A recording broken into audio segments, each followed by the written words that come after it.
Assalamualaikum warahmatullahi wabarakatuh. Perkenalkan, kami dari kelompok 2, yaitu Garam Dapur, akan memaparkan laporan progres dari redesign website Madya Komputer. Untuk anggota kami sendiri itu ada yang pertama ada Gayu Fikri, yang kedua Virgi Yunita, yang ketiga Safina Oktaviana, dan yang terakhir ada Safina Nanda. Untuk yang pertama adalah berikut tampilan dari website Madya Komputer. Website ini merupakan website yang berisi mengenai toko komputer yang menawarkan berbagai produk teknologi dengan harga terjangkau dan layanan yang terpercaya, terutama itu di daerah Purwokerto. Mereka itu menyediakan berbagai macam perangkat keras komputer, aksesoris, ada printer juga, terus ada alat kantor.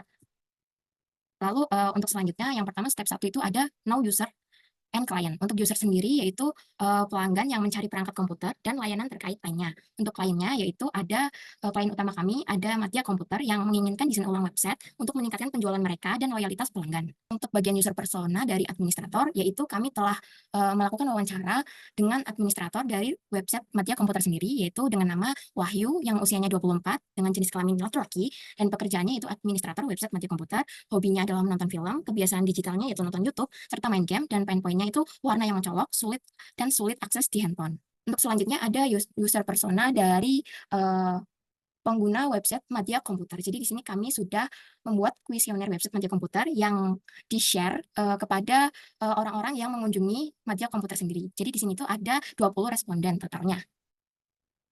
Dan ini jawabannya untuk pertanyaannya, yaitu yang pertama kami ada menanyakan usia, jenis kelamin, alamat lengkap, dan pendidikan terakhir. Dan untuk alamat lengkapnya rata-rata yang mengunjungi toko Madya Komputer sendiri itu ada dari Banyumas, Banjarnegara, Kebasen, ada yang Purbalingga, terus ada juga yang dekat yaitu Purwokerto, dan Karanglewas, serta jawaban lainnya.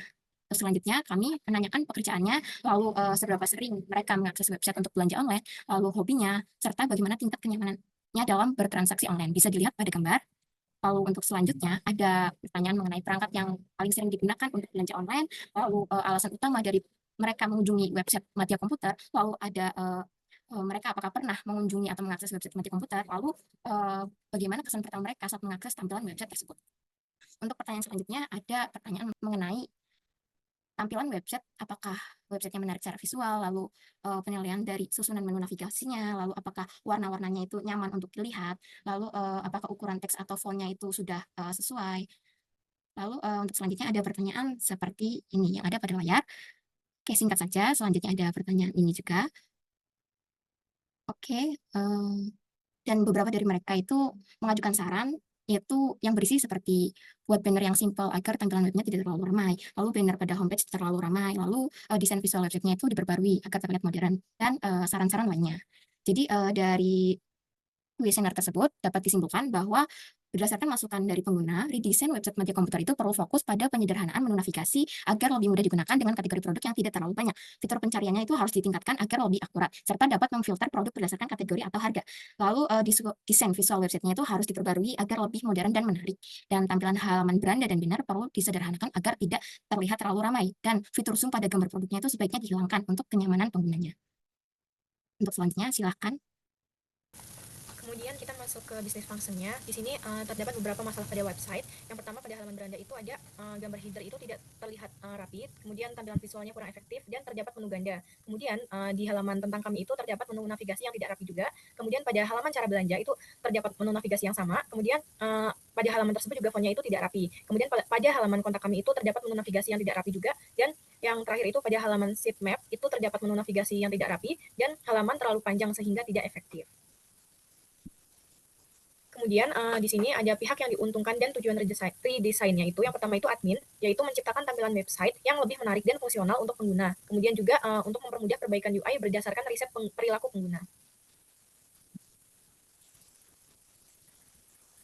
Yang kedua itu ada user, yang mana ini dapat memudahkan pelanggan dalam menjelajahi berbagai produk seperti peripheral komputer, aksesoris, laptop, dan lain-lain. Kemudian juga untuk meningkatkan kenyamanan pelanggan dalam mencari produk spesifik dengan menu navigasi yang lebih intuitif.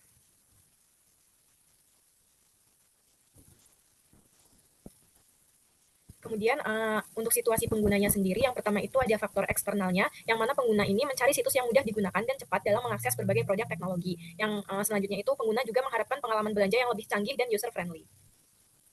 Yang kedua itu faktor internalnya, yang mana pelanggan ini sering mengalami frustasi karena navigasi yang tidak rapi dan tampilan visual yang kurang efektif sehingga menghambat eksplorasi produknya sendiri. Kemudian untuk problem solution fit-nya itu website media komputer ini menghadapi masalah navigasi seperti yang sudah dijelaskan tadi, yang mana menu navigasinya itu membingungkan dan tampilan visualnya itu kurang menarik, sehingga solusinya di sini adalah menyederhanakan navigasi agar lebih mudah diakses, memperbaharui desain menjadi lebih modern dan responsif, serta meningkatkan fitur pencarian dan filter produk untuk mempermudah pengguna menemukan barang yang dicari. Yang mana hal ini itu akan menciptakan pengalaman belanja yang lebih nyaman dan efisien. Yang kemudian itu ada step 3 itu prinsip desain UI, yang mana desain UI-nya pada website media komputer ini menekankan pada keselarasan visual dengan identitas merek, menggunakan warna yang sesuai seperti biru tua atau warna netral, serta font yang profesional dan modern untuk menciptakan tampilan yang menarik namun juga sederhana seperti itu. Kemudian tata letak yang konsisten dan responsif, memastikan navigasi yang mudah diakses dengan menu kategori yang terstruktur dan jelas. Kemudian konten produknya juga ditampilkan dengan informasi yang lengkap, gambarnya juga berkualitas tinggi, serta tombol call to action-nya yang jelas seperti beli sekarang dan tambahkan ke keranjang. Kemudian yang terakhir juga mengenai foto produknya itu menggunakan resolusi tinggi dan latar belakang yang bersih untuk memberikan pengalaman belanja yang profesional dan memudahkan pengguna. Kemudian kita masuk ke step 4 dan 5, yang mana membangun sistem dan skema navigasi dan memilih tipe Windows yang tepat. Untuk pada step ini itu, yang di sebelah kiri itu website media sebelum di redesign, dan yang di sebelah kanan itu yang sudah kami redesign. Kemudian desain yang diperbaiki ini yaitu dengan menentukan tipe Windows yang tepat dalam web media komputer, yang mana Windows yang digunakan ini adalah primary Windows karena menampilkan konten utama web atau halaman yang sering diakses. Kemudian desain yang diperbaiki juga mempertimbangkan prinsip desain UI yang baik seperti konsistensi tata letak, konsistensi font, menu navigasi yang mudah dipahami, serta efisiensi dan lain sebagainya. Untuk justifikasi perubahan yang dilakukan juga di sini menambahkan menu price list dan menghapus download pada sidebar bagian kiri. Perubahan ini dilakukan untuk memperjelas navigasi dan meningkatkan kerapihan desain karena pada media komputer ini belum bisa memesan produk melalui web, yang mana harus melalui marketplace juga di sini, maka menu marketplace ini sangat penting untuk ditampilkan. Karena tampilan menu marketplace itu ada 2 tampilan di web termasuk konten duplikat, maka ditambahkan menu marketplace pada sidebar menu atas di sebelah menu price list untuk mengurangi konten duplikat sehingga memperjelas navigasi dan meningkatkan kerapian desain. Mengenai kategori produknya ini juga sangat penting dalam tampilan web karena memudahkan pengguna dalam menemukan produk yang sedang dicari, sehingga dilakukan penambahan menu produk pada bagian sidebar atas dan menghapus kategori produk di sidebar kiri web yang untuk meningkatkan kerapian desain dan memperjelas navigasi.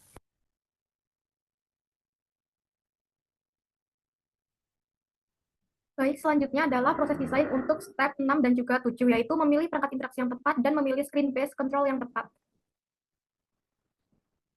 Ini adalah tampilan website sebelum redesign dan setelah redesign, dan penjelasan detailnya akan disampaikan di slide berikutnya. Yang pertama, memilih perangkat interaksi. Yang pertama itu untuk perangkat inputnya, di sini bisa menggunakan mouse ataupun touchpad, karena dalam website ini ada banyak elemen yang membutuhkan action klik atau seleksi. Selanjutnya bisa menggunakan keyboard untuk menginputkan produk yang ingin dicari pada kolom pencarian. Kemudian bisa juga secara touchscreen menggunakan perangkat mobile atau tab. Selanjutnya untuk outputnya di sini bisa menggunakan perangkat berupa layar, yaitu monitor atau display. Selanjutnya untuk object control-nya di sini yang pertama ada operable buttons, yaitu tombol-tombol yang dapat dioperasikan pada website ini. Yang pertama ada tombol untuk kategori produk, kemudian ada tombol pada bagian produk yaitu ada new product, best selling, dan juga on sale. Kemudian ada tombol icon account dan juga chart di bagian kanan atas. Kemudian ada tombol untuk testimoni dan juga ada tombol navigasi untuk produk. Kemudian ada kolom pencarian di bagian atas halaman dan juga kolom informasi alamat, kontak, dan metode pembayaran di bagian bawah halaman, dan juga terdapat bagian testimoni yang berisi nama dan ulasannya. Selanjutnya ada selection control. Di sini kami menambahkan carousel produk untuk bagian new product, best selling, dan juga on sale. Kemudian terdapat rating bintang di bagian testimoni dan juga terdapat pilihan pembayaran berupa logo-logo bank seperti BCA, BNI, Mandiri, dan sebagainya pada halaman footer. Yang selanjutnya adalah step 8 dan 9, yaitu menulis teks dan pesan dengan jelas dan memberikan feedback dan juga asisten dengan efektif. Ini adalah desain yang telah diperbaiki. Untuk penjelasannya di slide berikutnya. Yang pertama ada readability atau keterbacaan. Di sini yang diperbarui adalah bagian menu di sidebar atas, yaitu dengan memindahkan beberapa item yang kurang rapi dan dipindahkan ke menu atas. Kemudian ada config status system. Ini tuh ada akun dan juga keranjang. Ini menampilkan produk-produknya juga. Selanjutnya ada UI control. Ini tuh ada testimoni dari penggunanya. Ini juga seperti kategori produk yang disebutkan tadi. Kemudian tombol navigasi dan juga ikon navigasi di bagian atasnya. Selanjutnya, justifikasi feedback itu ada operation time. Ini tuh indikator loading yang digunakan pada website saat berpindah pada halaman baru. Yang selanjutnya ada error prevention. Itu untuk hanya menampilkan input yang relevan untuk menghindari pencarian kosong. Dan juga untuk menghindari kesalahan klik pada saat memasukkan keranjang. Selanjutnya yang ketiga ada error detection. Error detection ini yaitu menambahkan notifikasi atau pesan kesalahan yang jelas apabila produk itu sudah misalnya apabila produk itu tidak ditemukan atau sudah habis. Dan selanjutnya adalah bantuan dengan menambahkan fitur tooltips berupa akun dan juga keranjang. Dan yang kelima adalah feedback. Baik, sekian presentasi yang dapat kelompok kami sampaikan. Kurang lebihnya mohon maaf. Terima kasih. Wassalamualaikum warahmatullahi wabarakatuh.